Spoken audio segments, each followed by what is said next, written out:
Canada's healthcare system is one that's celebrated all around the world, but those working in the field say the COVID-19 pandemic is quickly showing cracks in the system, amplifying the need for governments to collect race-based data.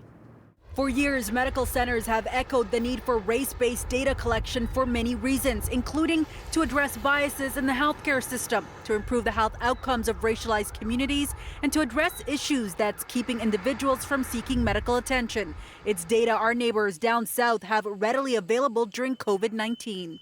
We are particularly alarmed by the outcomes for this population. And in particular, now that we're seeing what's coming out from, especially in the US, the Chicago data is terribly troubling. Helene Gale, the president of the Chicago Community Trust, says though African Americans make up nearly 1/3 of the city's population, they account for 70% of COVID deaths and half of the overall cases.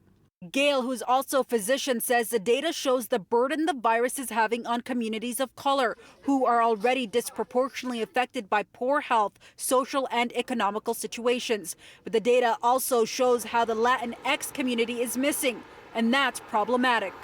Because of a lot of issues, particularly the issue of people who are undocumented, may not be seeking health care, may not be willing to self-disclose what their ethnic identity is, that there may in fact be a hidden epidemic that's going on in the Latinx community. Earlier this morning, a group of experts participated in a webinar on why Ontario needs to follow suit for not only Black communities, but Indigenous and newcomers.